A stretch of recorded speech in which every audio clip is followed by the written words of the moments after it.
truth. You don't know what you don't know, you know? You don't know what you don't know. And I don't want you to make these 10 mistakes.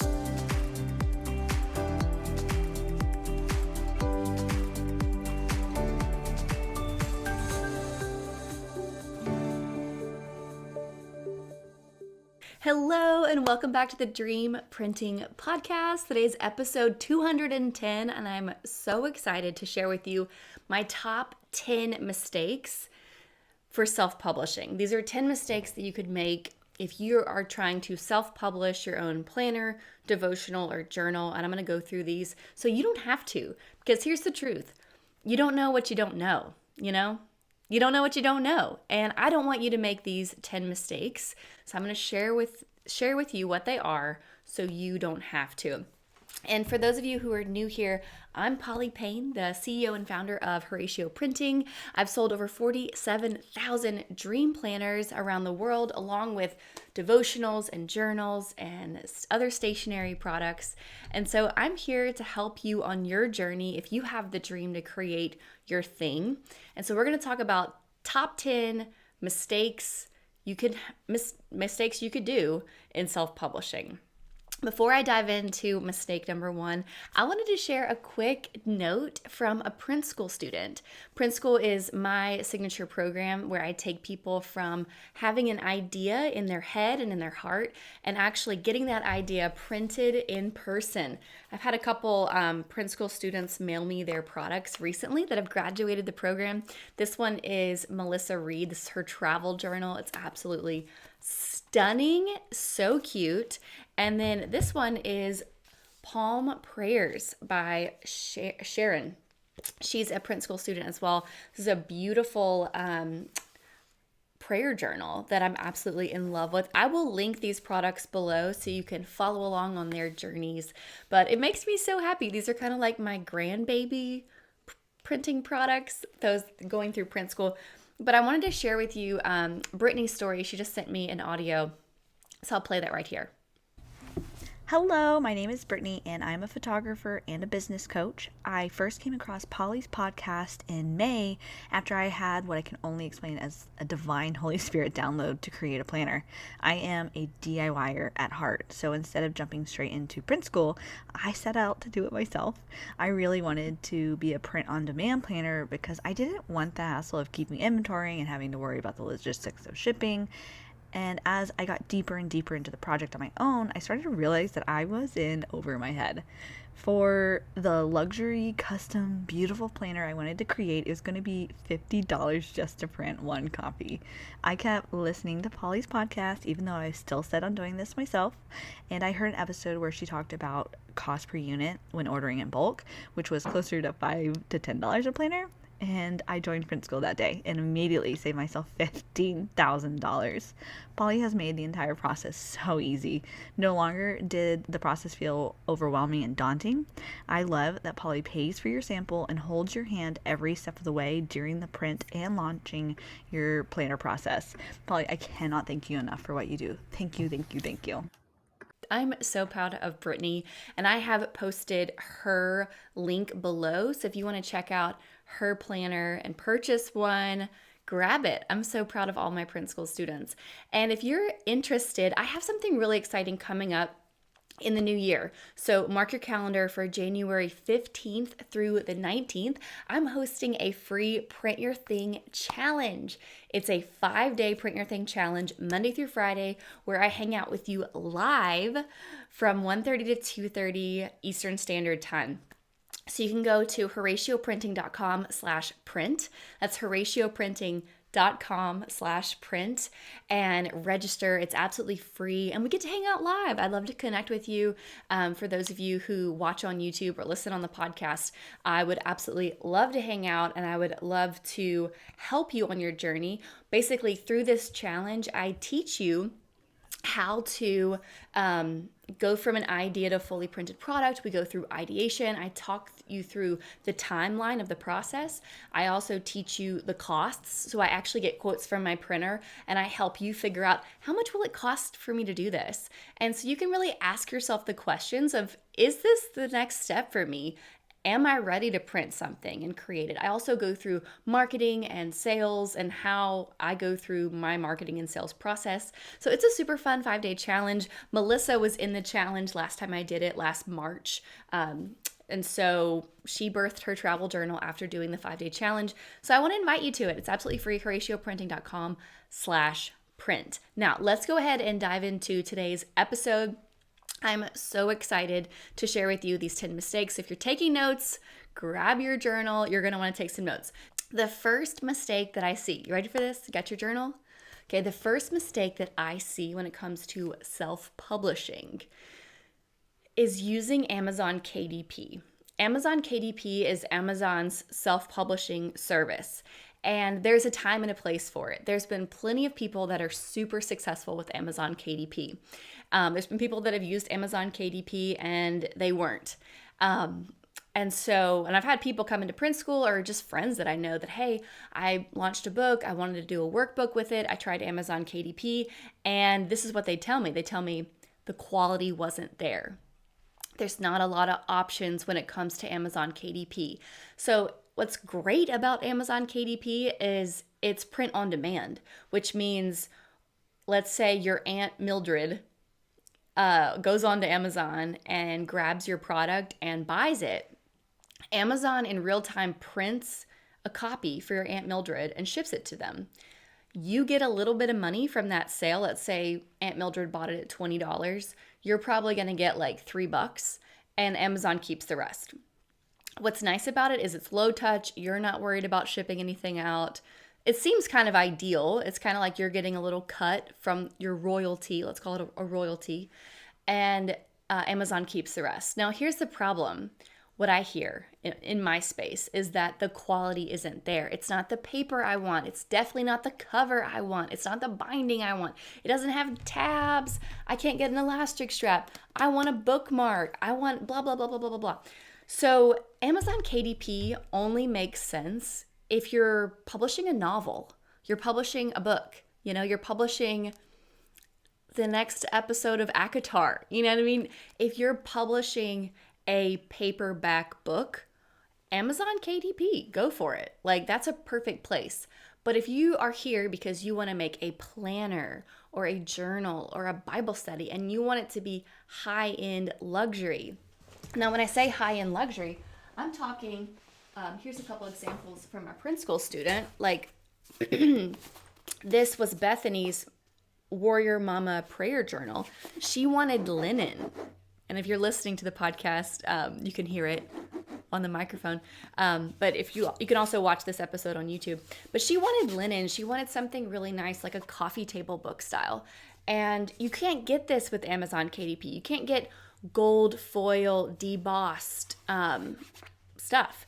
You can't get vegan leather with Amazon KDP. And so that's the problem. So if you're watching this video and you were like, oh, I just want to publish, not just, but I want to publish a novel. Good for you. That's a great dream. And you should definitely use Amazon KDP. That's totally fine if you don't want to go the traditional publisher route. Now, if you are wanting a luxury paper product, go ahead and scratch through Amazon KDP. That's a mistake. Don't waste your time with it. Okay? So that's number one, Amazon KDP. The second mistake that I see, and this is so common, probably 50% of my students that jump into print school have made this. It's not even a mistake, but it can be if you don't stop doing it. But it's a great place to start, so I don't want to upset you. And I talked about this actually in my last episode. But the mistake number 2 is building a Canva Frankenstein file. And if you were watching my last episode all about Planner Business 101, we talked in depth about design because design is critical. And so I'm not going to spend a ton of time on mistake number 2, but what you don't want when you're self-publishing is to have a Frankenstein file that you built on Canva. So what does that mean? Basically, a lot of people do this, and I'm guilty of it too. You go to Canva and you're like, oh, I can design it myself. And you start pulling in all these templates from other things like, oh, I want to make a journal. And there's journal templates on Canva. I'll just pull a couple pages from this one. I'll pull a couple pages from that one. I'll pull a cover art from that one. And what happens is you end up with this disjointed Canva Frankenstein file. There's multiple different fonts. The pages don't align. The design doesn't match. It doesn't flow properly. And you give up because you get there and you're like, well, this was close to kind of what I wanted, but this is definitely not something I want to spend hundreds of dollars or thousands of dollars printing and selling because I'm not happy with it. It's a good start, but it's not the finish line. And so if you want to cross the finish line in self-publishing, you have to get out of the Canva Frankenstein file, and you have to either learn how to truly design a product that is cohesive and beautiful, or you have to hire a designer and hand them your Frankenstein file and say, hey, this is where I'm going. This is the vision, but I need you to build a cohesive, beautiful design file that I can actually send to a printer. And you get to choose your journey in print school, whether you want to DIY and take your Frankenstein file and make a real file, or if you want to hire one of my designers and use them and have a beautiful file. And you can remove yourself from that step of the process and focus on the marketing and other parts. So that's the second piece.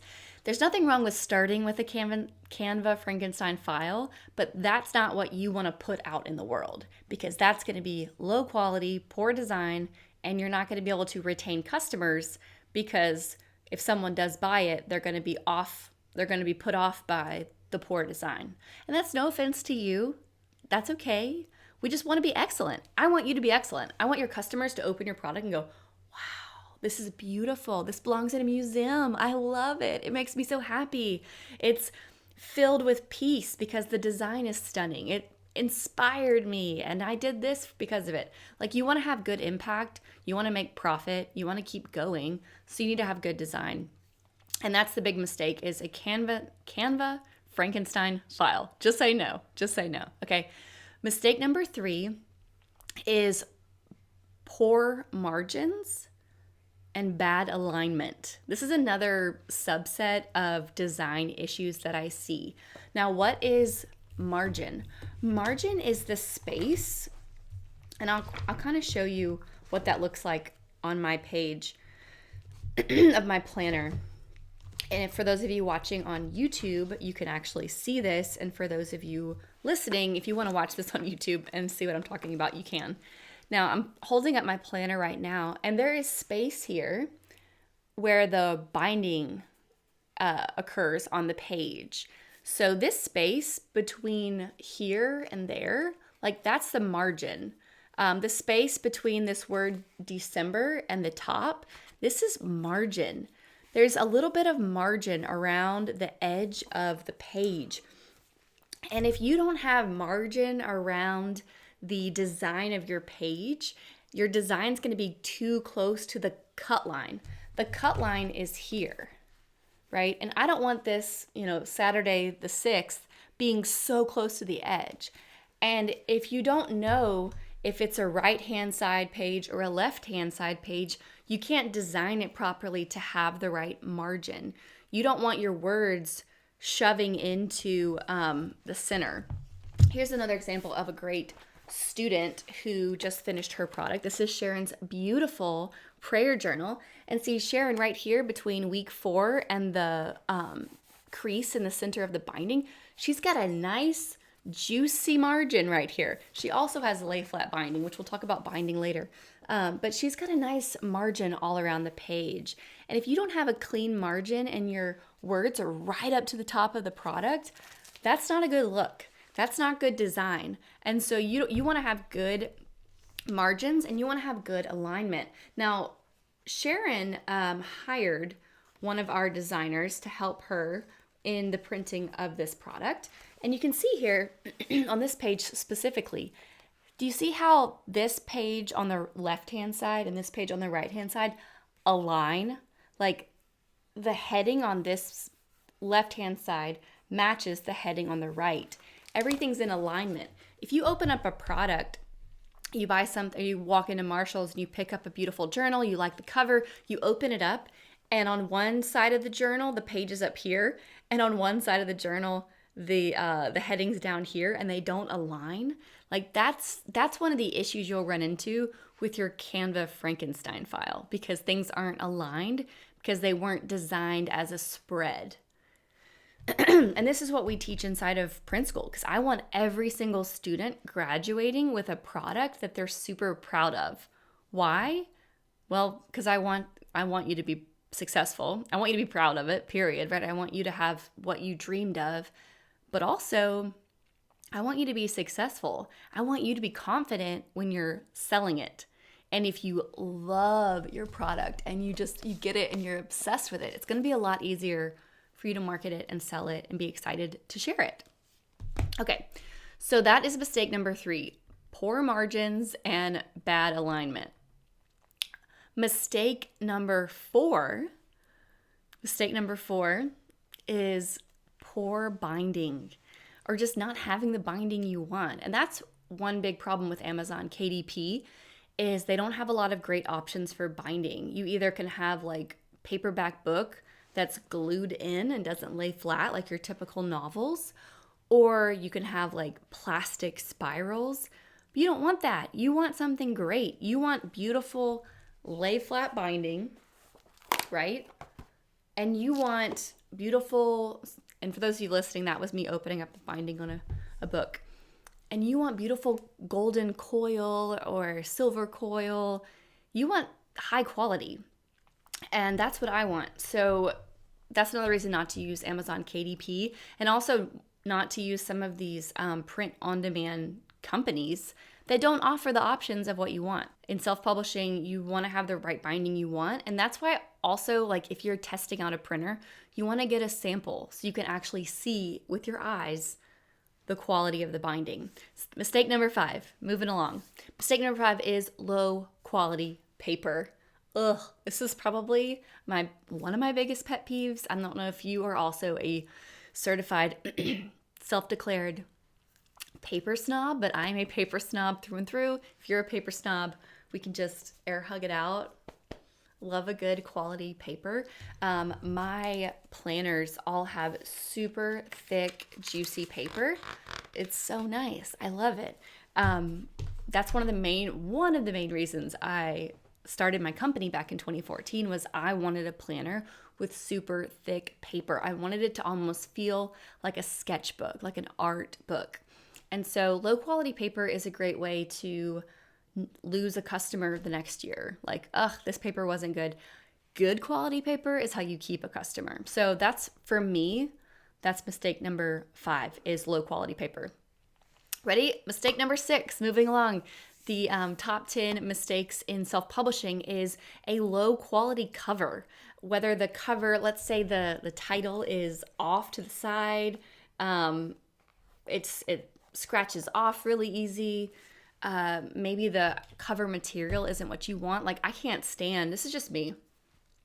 I can't stand the plastic covered planners.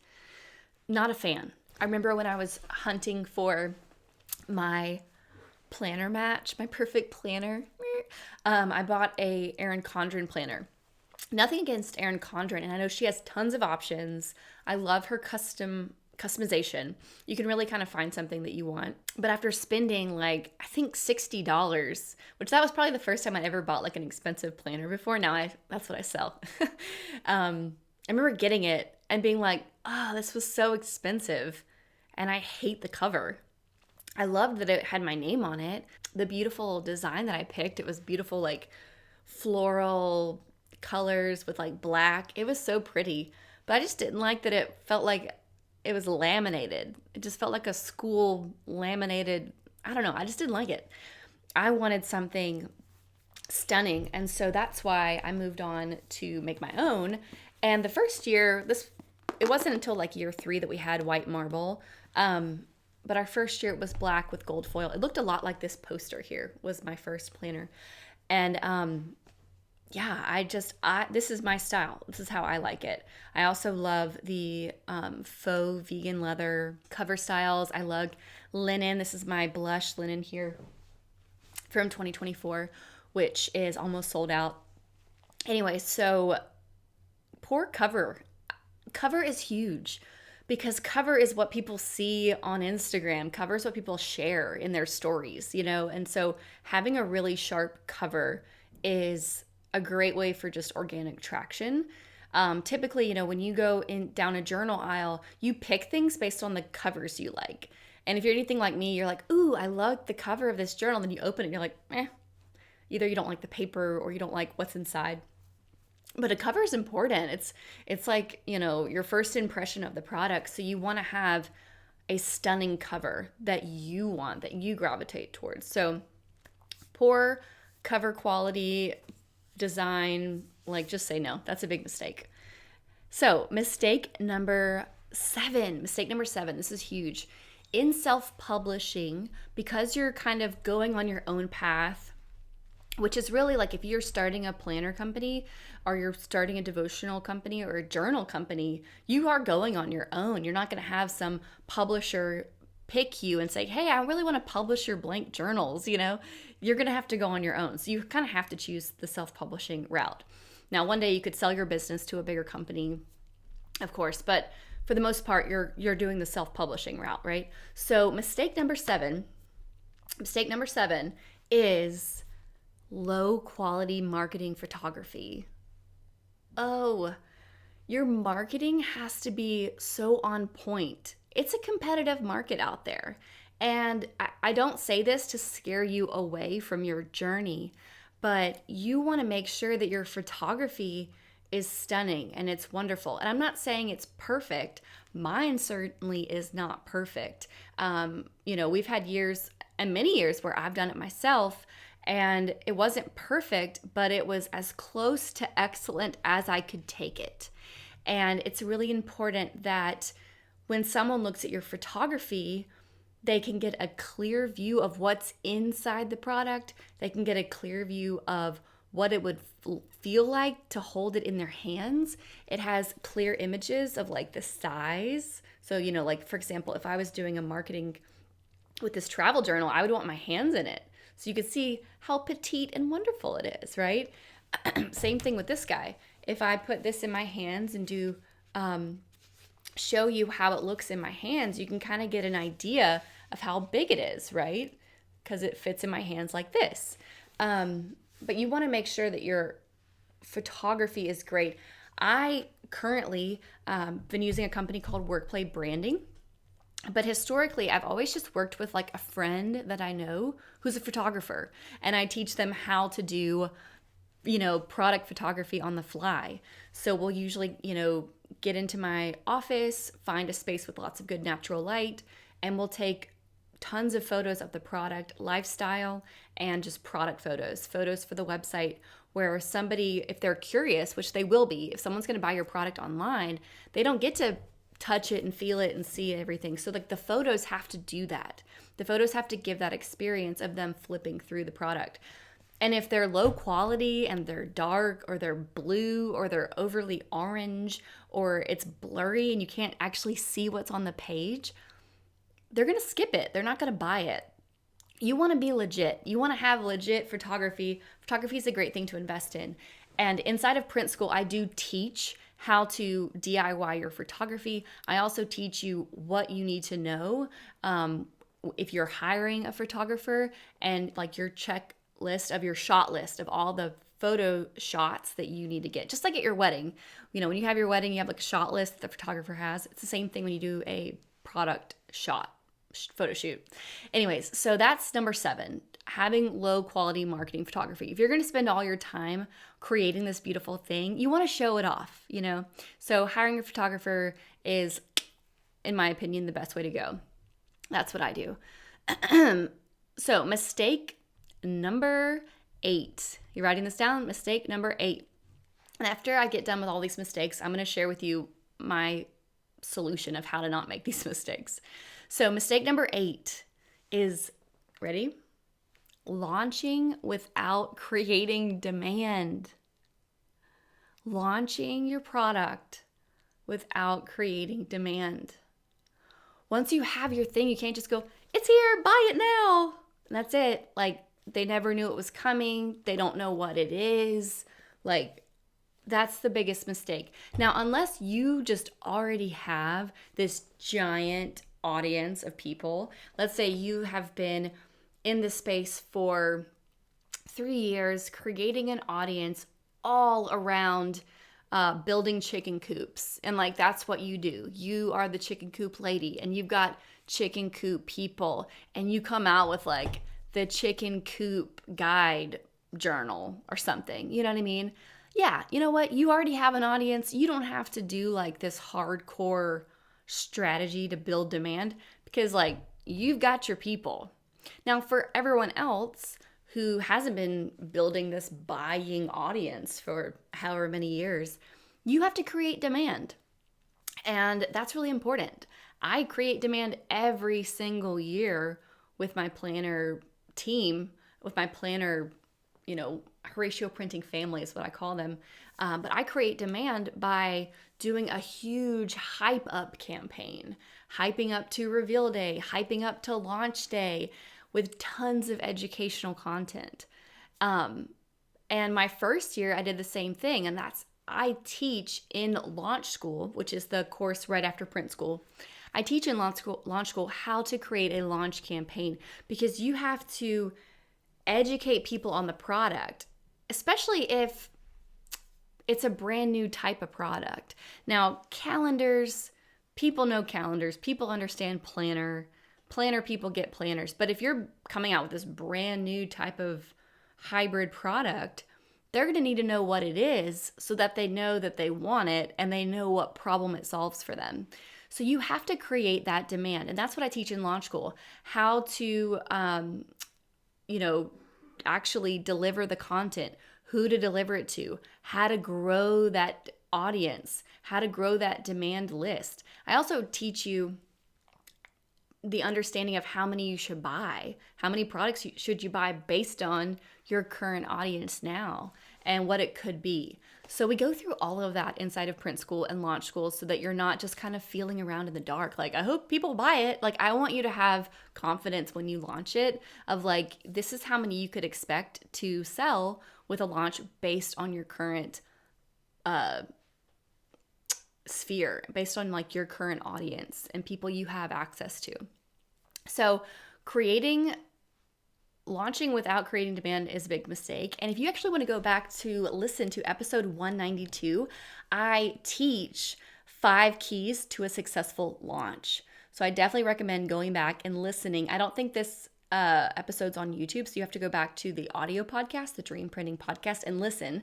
I will link it below in the show notes. So that's mistake number 8.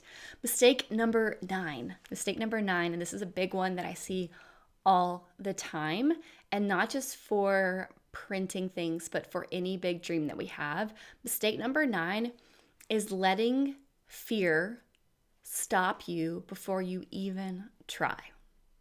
And this is so common. And even once you get going, the fear will come knocking. The doubt will come knocking. We all experience the fear of failure. We all experience the fear of judgment. Oh, what is my friends going to think? What's my mom going to think? What's my husband going to think?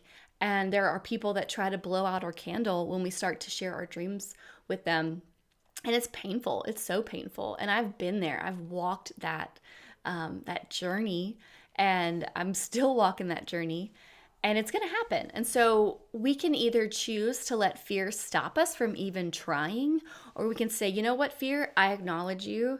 I understand that you're here, but I'm going to keep going. I'm going to keep trying, because you have no idea what kind of blessing or impact you could have on the other side of your yes. Because ultimately, the thing you're creating, right? If you're making, the journal for chicken coop people, or you're making a mental health journal, or you're making a cancer warrior planner, or you're making a, moms who've lost children, or like a rainbow baby planner, like whatever you're making or have that dream in your heart, there's other people on the other side waiting for it. There's impact for you to have. So we have to stop thinking about ourselves and like, what's this going to mean for me? And how am I going to deal with the fear and the rejection and the judgment and the, but think about the person that's going to hold it one day. Think about them. That's why we do this. That's why we make it. That's why we create it. And of course, we get the blessing of, selling a product, making profit, continuing our entrepreneurial journey. But I find the best way to overcome the fear is stop thinking about myself and start thinking about the other person that I'm on a mission to help. So that's mistake number 9, letting fear stop you. Don't let fear stop you. Mistake number 10, the final mistake. Yay, we made it. Mistake number 10 is doing it alone. You don't have to do it alone. Doing it alone is difficult. I did it alone. Actually, when I got started, I brought on 2 designers, and thank goodness I had them, because honestly, I couldn't have done it alone. And so I don't think you should do it alone. That's that's why we end up having a Canva Frankenstein file, is because we try to do it alone. So you don't want to do it alone. And that is why I would love to invite you to join my Print School program. You don't have to do it alone. In Print School, you get access to my private Facebook community that's incredible. It's filled with other people on the same journey you're on. You get encouragement. You get to see what their questions are. You guys can poll each other. Hey, which cover art do you like the most? And here's my index file. I need some help with it. Here's my welcome letter copy. What do you think? Like, you get to collaborate with the other students. And of course, I'm in there too, giving feedback. You also get 2 monthly group coaching calls where you can submit your question early. And even if you don't get to attend, I still answer your question, which is one of my favorite things of the program. And people love that, is as long as you submit your question, I'm going to answer it, because I get it. You probably have a full-time job. You've got a full-time life, And so if you can't make it to that call, I'll still answer it. And then I answer questions live once I get done with the pre-submitted ones. Along with that support, you get me teaching you how to do it, the whole journey. Then you get access to my people. You get access to my favorite website builders. You get access to my favorite designers. You get access to people that can help create your launch graphics. And so you don't have to do it alone. And I want to help you by empowering you with the right people to help you on your journey. So don't do it alone. That's mistake number 10. Doing it alone can cost you a lot of money, because you end up with the wrong printer and you spend way too much money. So let's talk about the solution really quick. The solution is, there's 3 parts. Number 1 is you need the right printer. For you to not have crappy binding and bad paper and a weird cover that you don't like, you need the right printer, period. You don't need to use print on demand and pay $27 a unit, or some personalized printer that has stinky coil that you don't like or bad binding. You need to go with the real deal. You need a traditional printer with a minimum order quantity of 200 to 300 units, ideally overseas, because I've found that with my overseas printers, you can actually find the best price. You can get the right quality that you want, but only if you can speak the language and truly ask for what you want. That's the thing though. Traditional printers are great, but only if you understand the language for you to say, hey, this is what I want. I know I want thick paper, and this is what I want. And so if you are searching for, well, what's the printer for me, you can actually go back to episode 208, where I teach you how to find the best printer. But if you want to fast track, just jump into Print School, where you can use my printer, okay? And if you want to learn more about Print School, it's horacioprinting.com/Print School, where you can apply for your spot in Print School. The second solution that you need in order to actually do this well is the right e-commerce platform. In order for people to buy your product that you are self-publishing, people need an easy checkout that is simple and beautiful. And I like using Shopify. That's what I use. That's what I teach my students to use. In Launch School, I show you how to set up your Shopify website, how to set up your sales page, how to edit your template and theme so it matches your branding. So you need that right e-commerce platform. So the right printer, the right e-commerce platform, which I love Shopify. And then the third is you need a strong launch campaign that hypes people up, that features really high-end marketing materials. When I say marketing materials, I mean like the words you're using, the description that really speaks to your buyer, and also really high-end quality video and photos that actually lets people test run your product just by seeing it. Because we're tactile. We like to touch things. That's why when we go to a store, we touch everything. I don't know if you were like me and like your mom was always like, don't touch everything. And you're like, I can't help it. I want to touch everything. Women are tactile. We like to touch. So your website needs to give the experience of almost being able to touch your product. Anyways, so that's your solution. It's the right printer, the right e-commerce platform, and a really strong launch campaign. And back to the question about printer, you can go back to episode 208 if you want to learn more about how to find the right printer. But I highly recommend taking the next step. 2 next steps. The first one is you can go watch my free workshop. It starts right now. You can watch the replay at horatioprinting.com/workshop. Head over there and you can learn the whole dream printing method of how to create your own journal, planner, or devotional. Or you can go ahead and do step 2, which is jump into print school. Get training from me, learn how to do it. With print school, the good thing is you get launch school first, and then you get print school first, and then you get launch school for free. Launch school is an enrollment bonus that comes with print school, and it's an incredible bonus. And also, I pay for your sample when you graduate print school. So that's 2 enrollment bonuses right there for you if you go and apply now for print school. And then lastly, if you want to wait till January after the holidays, sign up for my free challenge at horatioprinting.com/print. horatioprinting.com/print. And you can join my 5-day challenge. We'll hang out live for 5 days together and work on your idea. I'll answer your questions, and I would love to see you over there. Of course, if you're finding this YouTube video or this podcast, and let's say it's way past January, just come on into print school. Go to horatioprinting.com/print school or watch the workshop. Either way, I'd love to see you in there. I'd love to help you birth your dream and birth it successfully. And I don't want you making any of these mistakes.